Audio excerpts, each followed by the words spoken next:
Hey guys, John Ledger here. Welcome back to Anxiety. Struggle is real. I appreciate you watching this video. In my intro video, I said we were going to talk about medicine, um, therapy.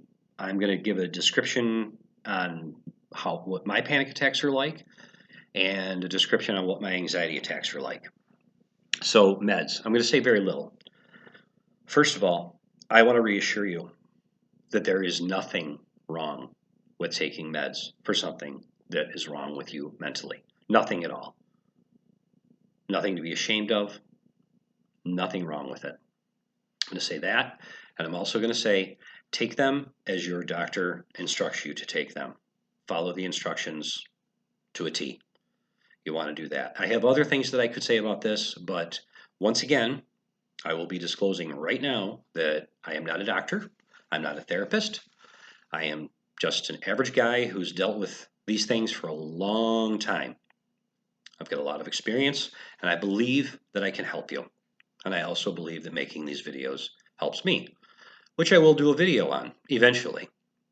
Anyway, that's it on meds. Therapy. I have experience with 3 different types, and I'm in the process of researching another one. Those are the 4 that I'm going to talk about briefly, but there are literally dozens out there. You can talk to your doctor about it, or if you have a psychiatrist, see what they suggest. Do your own research, whatever you want to do. But I strongly suggest therapy, whether you're taking meds or not. More so if you're taking meds, um, because usually if you're taking meds, you're a little bit worse. Because there are people that have this that are med free. Um, I have been med free and I have been on meds both throughout the 27, 28 years that I've been doing this. So anyway, therapy. The first therapy that I ever went through was cognitive behavioral therapy, CBT. If you've been playing this game for any amount of time, you've definitely at least heard the term. Maybe you've been through some of it. My opinion of it, it's awesome. I felt it gave me tools, weapons to deal with this. It gave me things to do when I was having a panic attack. If I felt like I was going to have a panic attack, if I felt like I was going to have an anxiety attack, if I was having an anxiety attack, tools and weapons to deal with that. Also, things that tend to be common with people like us, like catastrophic thinking, excessive worry, irrational worries, um, hypo, being a hypochondriac, stuff like that. Techniques for all of that, and a whole bunch of stuff. There are just tons and tons of weapons that I use to this day. I use them sometimes when I'm trying to make a video. Nobody would ever know, but I am. That one I highly recommend. I loved it. The next after I completed that, or after I was pretty much learned what I could learn from that, and I was out of therapy for a few years, I went back and I just went for talk therapy. Didn't learn really many techniques at all, if any, um, but I did get a lot of relief. I don't know what it's like for you. I think it's kind of a common theme based on the people that I've talked to, that those that love us, that we're closest to, that we talk to the most. Like for me, it would be my wife. They don't get it. They just do not get it, and it frustrates them. My wife gets extremely frustrated, not necessarily with me, but the fact that she doesn't understand. And she's been hearing about this for a long time. So she's also a nurse. I mean, she has a good understanding, but she doesn't get it. And her not getting it and her getting frustrated makes me not want to talk to her about it. And the same would go with a close friend, or a girlfriend or a boyfriend, or whatever, that you would probably feel this way. It's going to get frustrating. Sometimes with my friends, it gets real frustrating because they don't believe, they don't think I'm making it up, but they don't believe that I'm actually like this just because of my personality and how I am. I'm an extroverted person and stuff, but whatever. So having a talk therapist to talk to about this, they probably don't get it either, but they've heard it before, I'm sure. But you don't have to worry about them getting worked up about it or getting frustrated that they don't understand or anything like that. It feels different. So that was talk therapy for me. That was the best part of it. And also sometimes there's personal issues that you just want to bounce off of somebody that can't that doesn't isn't going to judge you, um, and these personal issues could be potential triggers for you. If you're feeling bad about something or guilty about something or just unsure about something, it's just there's a lot of benefit there. Therapy that I'm involved with right now is called ACT therapy. It stands for acceptance commitment therapy. Now, there's two parts of it. There's a part where we do a lot of mindfulness, a lot of meditation, breathing exercises, stuff like that. That I'm into. I've been doing that on and off for a long time. I'm all about relaxation techniques. I don't know if you noticed, but I move around a lot. I'm twitchy. Well, that's me all the time. You can't shut me off. And learning how to relax is big for me. So the mindfulness and like I said, the meditation I think is great. Acceptance commitment therapy. The word acceptance is big with this. I'm just going to give you an example. I'm having an anxiety attack. I'm not literally, but just pretend I was. Acceptance is accepting the anxiety, leaning into it, feeling it, listening to it, seeing if it's trying to tell me something that I have a real hard time with. It doesn't work for me. I'm not bashing the therapy. I have a buddy that's been doing it for a year. He loves it. It's done wonders for him. For me, it doesn't seem to be helping. I'm too used to pulling out my weapons, my guns, and using them. And those are my techniques from the cognitive years. So it's been a real hard transition. I don't think I'm going to continue because I'm spending a tremendous amount of money on it. I think what I'm going to do is go to one that I haven't gone to, but I started researching because another friend of mine started this one about 4 weeks ago. It's called EMDR. Now, the EMDR stands for eye movement desensitization and reprocessing. That part of it, I have no idea what that means at this point. What I do know about it is it digs into the past. I've never gone through therapy like that before. My past, and I'm not being dramatic, but my childhood and a lot of stuff in my past, terrible. And I'm guessing that that's probably kind of a common theme. And I'm not going to get into details right now. If it's ever, I think it's necessary to, I will. Or if you guys ask questions, that's fine. But I'm pretty confident. And well, and the theory with this therapy, I don't want to pass this up. They believe that the mind can heal itself just as the body heals itself.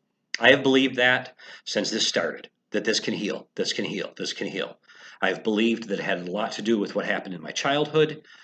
I believed that it had a lot to do with how I lived my early adult life, which wasn't necessarily bad, but maybe unhealthy. I've always believed that this can get healed. And I'm not giving up on that thought, which kind of goes back to the acceptance thing too, that's another reason why I have a tough time accepting it.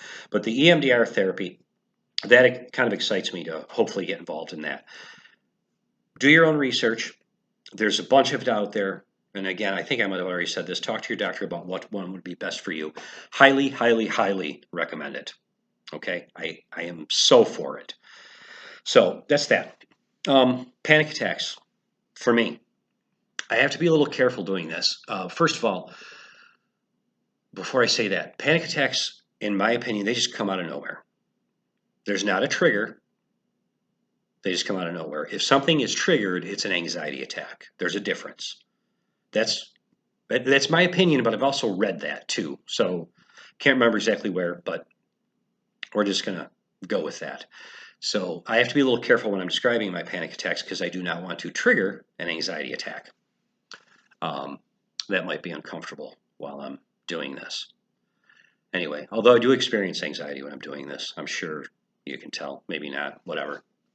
So panic attack for me, it starts with the physical sensation in my in my in my core right here, and it quickly goes to my arms, and then it quickly gets into my head, just a little bit into my head. I stress just a little bit for a reason when I describe the anxiety attack. That's why. Um, and it's a rush, almost like an adrenaline rush, and it happens like that. And right away, my mind reacts and my body reacts immediately. My mind initially, when I was first doing this, went to, oh my God, I'm having a heart attack. I'm having a heart attack.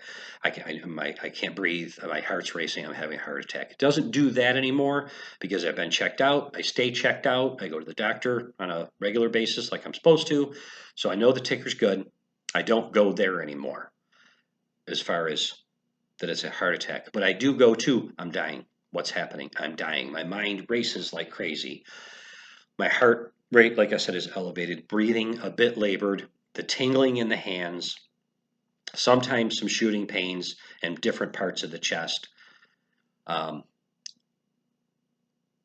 again, my mind just races. I'm dying, I'm dying, I'm dying, I'm dying. Now, that's all I'm going to say about it because I don't want to take it any further because I am starting to trigger a little bit.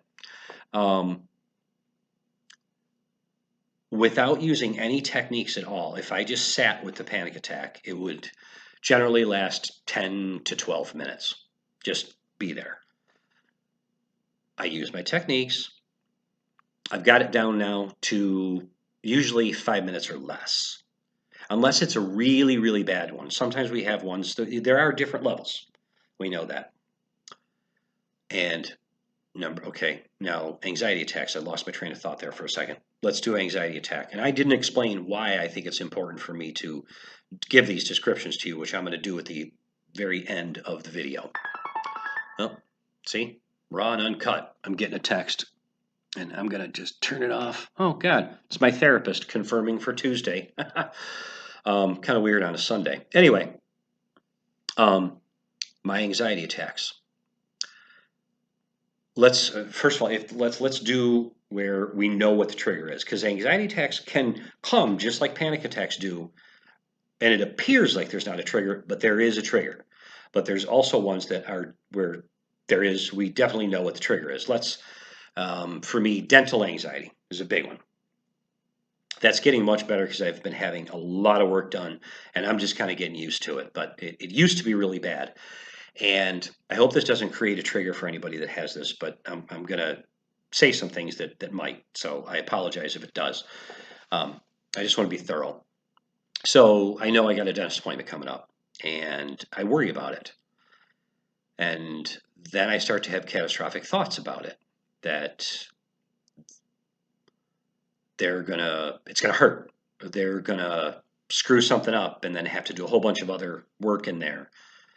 They're gonna when they put the Novocaine in, I'm not going to be able to breathe, which is impossible, by the way. I have had so much Novocaine in every part. I have never stopped breathing once.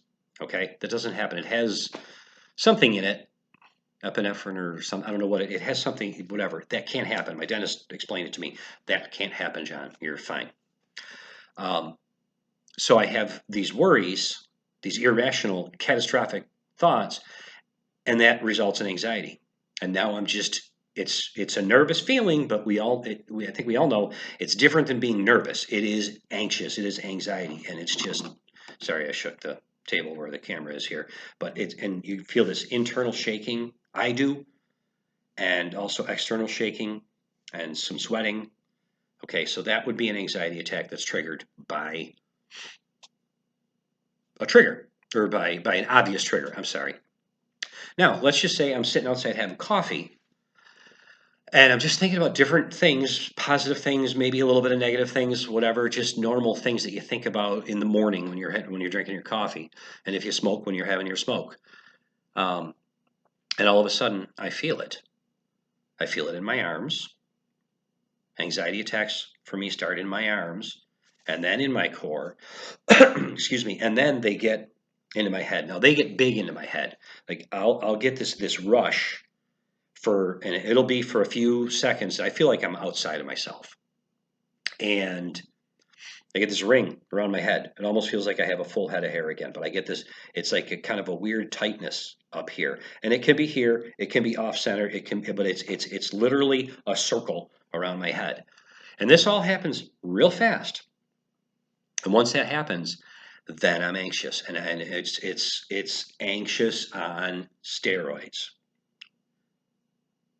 These are, for me, the ones where I don't know what the trigger is, make it a little bit worse because I can't figure out in my mind why this is happening. So, and I'm pinging around all kinds of different thoughts. Generally, no, I'm not dying, but I want to run. I want to run away from this. I got to go. I got to go. That's what it's like for me. Now, using my techniques, they last 5 to 10 minutes. I have had them last 20 or 30. I don't want that. I don't know what the average is on those. I think it's a lot like panic attacks, usually 10 to 15. But anyway, now, so those are those for me. That's how anxiety attack is for me, and that's how a panic attack is for me. Why would I want to describe this to you? A couple of different reasons. Number one, if you're feeling this stuff and you haven't been get checked out yet or talk to a doctor or anything, at least you can identify with at least some of it. Okay, I am having panic attacks. It'll motivate you to go get some treatment. Maybe over the years you've been having these attacks and you are receiving treatment and you've been diagnosed, you know what it is, but some of the symptoms just kind of creep you out a little bit, like you get a ring around the head or so you get different sensations that I described. You'd be like, oh, okay, so yeah, I get it. That happens to him too. I feel a little bit better. The other final reason is I think it's kind of common for people like us that those that love us don't get it. And when I say those that love us, it could be a spouse, brother, sister, mother, father, close friend, whatever. They don't get it. They're not going to get it unless they have it. But they also, especially if you're new and you're hearing things like, "Oh, just shake it off. You're fine. Just calm down.